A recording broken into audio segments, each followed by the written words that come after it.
muze muyahoze mu kanwa iyo mwicaye mu nzu, iyo mugenda mu nzira, iyo muryamye n'iyo mubyutse.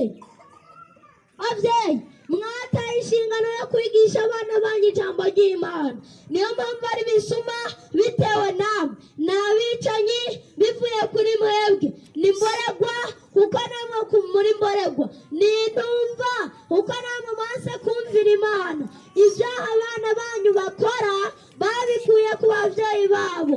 Niyo mpamvu handitswe ngo muhora abana ibigabitanyo bya base. Birababaje cyane, n'abana bagiye kurimbuka kuko bishe ibyagazwa by'Imana. Abanyefeso 6:1 avuga ngo bana mwumvira ababyeyi banyu. Imana yabahaye ubwenge bwo kumenya icyiza n'ikibi, ariko mwagumye mu nzira yo kutumvira. Yesaya 30:1 avuga ngo abana b'ibigaba bose bazobona ibara, niko Uhoraho agize. Yemwe babyeyi namwe bana nimugaruke ku Uhoraho, arabaharira kuko akunda guharira. Yesaya 55:7 ni umubabaro uteye agahinda. Imana yari yasezeraniye abahungu n'abakobwa kwizoba hamwe mu wayo kugira ngo babe bavugishwa n'Imana, ariko batowe n'ibigirwamana. Satani yabashyize imbere ibisayangana kugira ngo bahindure ibikoresho byiwe.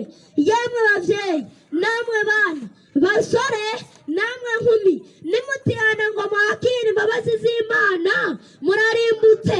Ezekiyeli 9:6.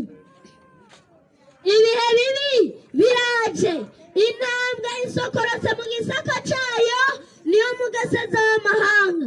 Ifashe inzira isokorotse ahantu hayo kugira ngo itikize igihugu cyanyu, ibisagara byanyu ngo bisigare ari bisaka atawukihaba.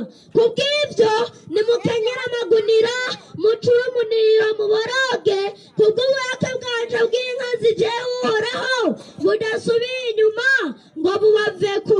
Yeremiya 4:7-8. Kuko Uhoraho ariko arava iwe, azanywe no guhanira ababa mu isi ibigabitanyo byabo. Nimwihane mureke ibyaha, birashoboka ko umunyabyaha ahinduka umugororotsi. Ngo garuka mw'abantu basubiye inyuma, ararira ugusubira inyuma kwanyu. Nimwihane